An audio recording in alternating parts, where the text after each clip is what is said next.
Alam naman natin na si General Torre noong ginawa niya ang kahayupan sa Kingdom of Jesus Christ compound.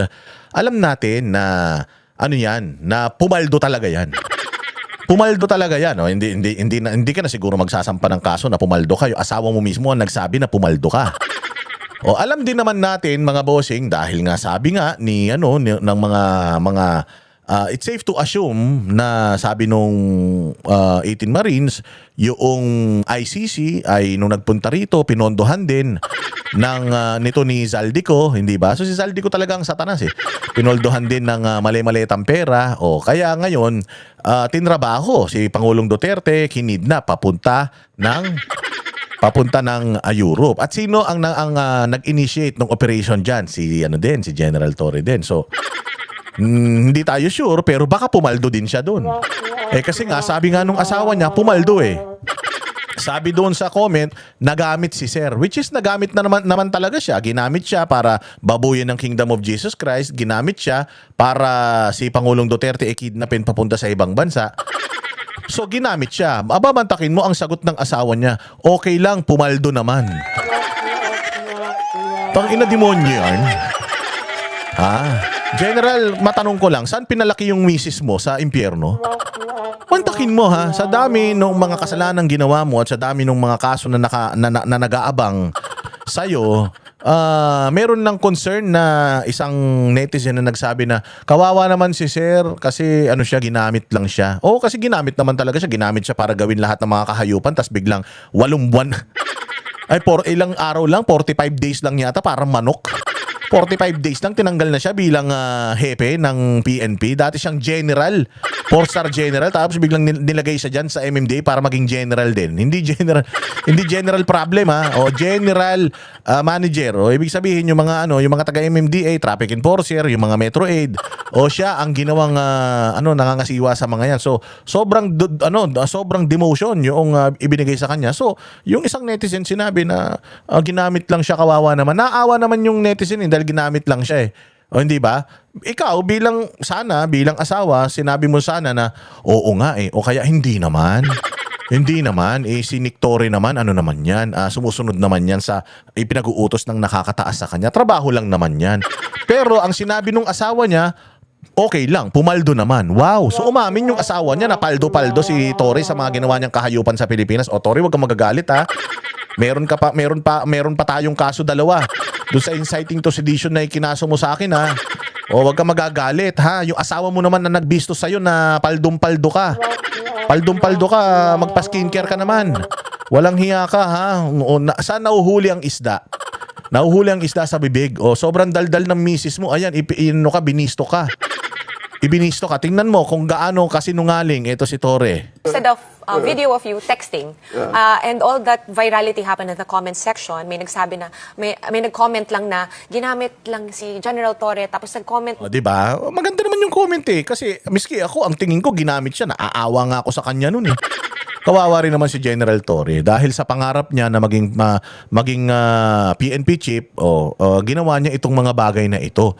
O minsan talaga ang tao, pag alam mo incompetent ka, kakapit ka talaga sa patalim para mauna ka eh. So binigay naman sa kanya yung posisyon na pinapangarap ng lahat ng mga pulis sa buong Pilipinas.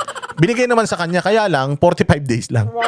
Sinibak na siya kagad. O ngayon, mga bossing, so naaawa naman, miski ako naawa nga sa kanya. Naawa yung netizen, mantakin mo. Anong sagot ng misis? Back yung wife mo lang na pumaldo na yan.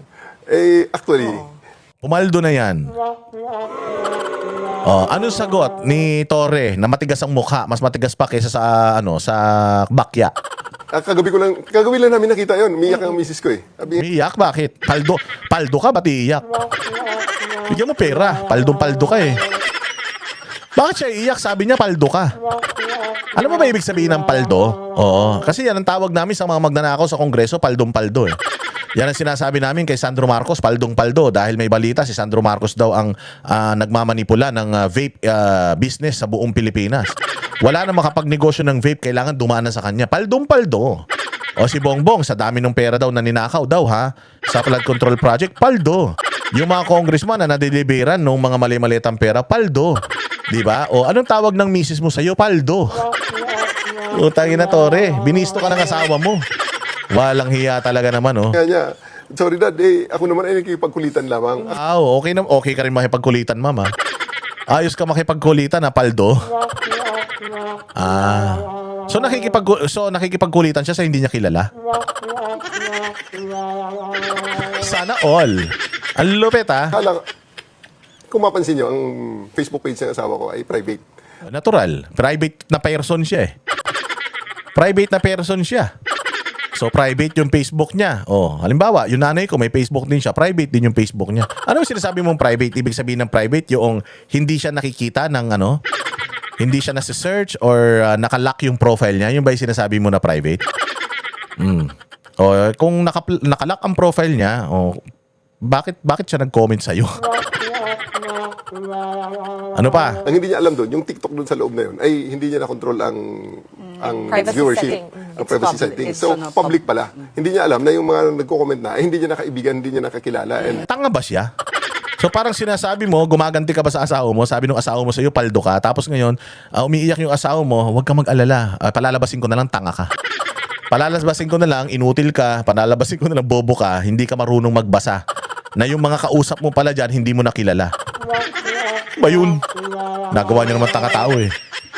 Pwede ba naman yun? Di ba? Na nakikipagkulitan ako, eh. Hindi ko napansin, hindi ko na pala kilala yung mga kakulitan ko. Sabihin mo, madam, tinamaan ka doon sa comment. Hindi naman negative yung ibig sabihin, naaawa pa nga sa mister mo, pero dahil mayabang ka, dahil mayabang kayo, paldo naman. Ano ka ngayon? Paano papaldo yan? So, ibig sabihin, marami siyang natanggap. So, confirmation ba ito na marami siyang natanggap? Na under the table nung panahon. Kasi magkano lang naman ang sweldo ng PNP, eh. Bihin na natin, sweldo ng PNP, baka mga 300,000 per month, di ba? Sabihin na natin, 500,000 per month. No, ang sweldo ng PNP chief. Hindi, palagay ko, hindi ganun kalaki. Magkano lang siguro, baka mga lang yan, baka siguro mga 300,000 lang per month. Wala namang 2 buwan na naging PNP chief yan. So, paano pumaldo yan? Lahat naman, dami kong kilala na mga general, mga koronel, hindi naman sila paldo. Kahit na matagal silang general, hindi naman sila pumaldo. Si Tory lang yung galing sa wala, tapos biglang pumaldo. Sa inyo galing, eh. Huwag kayong magagalit, ha. Kayo naman nagkakalat na paldo kayo, eh. Saan galing yung paldo mo? Galing ba yan sa mga sa mga tumatrabaho kay Pastor Apollo Kibuloy na kaya mo ba binaboy yung Kingdom of Jesus Christ compound dahil paldong-paldo ka? Kaya mo ba tinrabaho si Pangulong Duterte na kakalad ka rin mo doon sa eroplano, kakalad ka rin mo papunta sa dahig kahit na illegal ginawa mo pa rin dahil ba paldong-paldo ka doon? Nagtatanong lang ako, sir, ha? Nagtatanong lang ako kasi hindi ka na nga namin pinapansin, eh. Pero papansin yung asawa mo, eh. Mantakin mo ba naman? Tawagin kang paldo? Sana all. Kunin kita ninong sa kasal, ha? Kaibigan kami niya ni Tore. Tagal namin nagsama sa Davao niyan. mga taong sa tingin ko, sabi ko, yan, most probably yan. Dahil ako, hindi ko sila pinapansin. Ikaw ngayon ang tinarget nila para i-provoke at ikaw naman, nakipag-engage ka na nakipagkulitan ka dyan. Ang text kasi, walang emosyon yan, eh. Hindi na. Wala ngang emosyon pero may ibig sabihin. Yung salitang paldo, it doesn't need an emotion para maintindihan mo na kurakot ka. Kasi ang mga papaldo lang naman sa posisyon, yung mga nangungurakot sa posisyon. Yung may sweldo ka pero kikita ka pa, aside from yung sweldo mo, corruption na yun. So alam ba naman? Palagay ko hindi naman siguro corrupt ito si Tory, kasi kung corrupt to si Tory, di sana nagpaputi na ito. Hindi ba? Pero dito mo talaga makikita na sinungaling talaga ito si Tory. Binisto na nung asawa, eh. Mantakin mo gawin niyang tanga yung asawa niya, sabihin niya na hindi niya kasi alam, hindi niya na pala kilala yung hindi marunong magbasa yan, no read no write yan. Ay nako. Kita emotion yan. Sa pag sinabi mong, paldo naman ako, eh. Iba yung dating kung babasahin mo lang. Hindi, ano pa ba iba ibig sabihin ng paldo? Kasi kung emosyon lang, mayroong paldo na umiiyak, may paldo na sumisigaw, may paldo na malungkot, may paldo na masaya. Kung yung, kasi totoo naman yan, a text message doesn't have an emotion. Pero, ang ibig sabihin nun, parehas pa din. Paldo means kumita ka. Means yumaman ka. Either, i-assume natin yung paldo na sinabi, malungkot siya, so malungkot na paldo. Paldo pa rin, pero malungkot nga lang. Yung pagkakasabi, pwedeng masayang paldo, pwedeng galit na paldo, pero it still boils down to the word paldo. At ang ibig sabihin ng paldong paldo, ay big time. Kumita.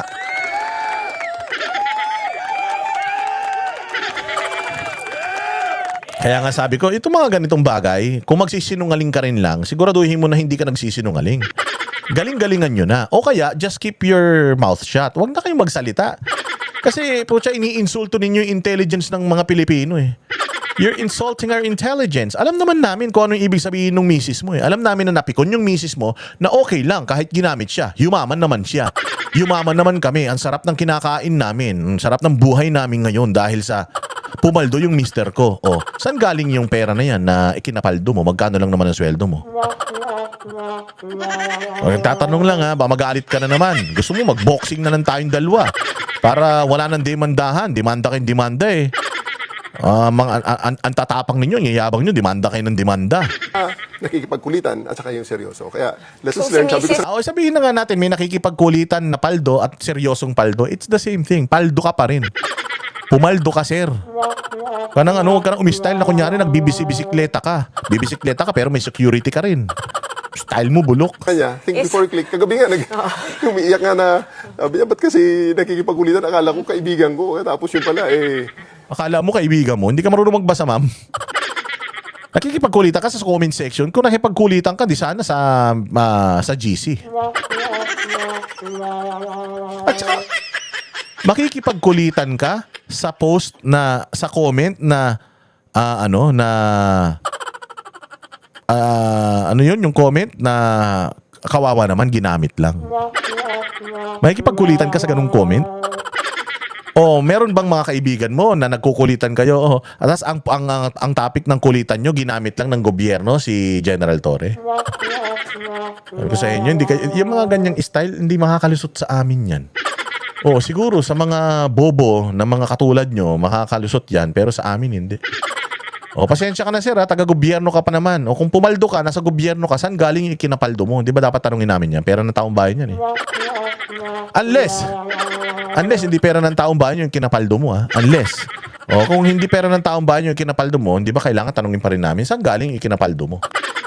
kritiko na. So, ang personality niya is makulit. She's like fun lang. Fun. Having fun. Yes. Ano ba ang ginagawa? Ano ba ang gagawin natin sa TikTok and Facebook? Magyabang. Yun ang ginagawa. Di ba? Sa tingin mo, General Torre, nabola mo yung mga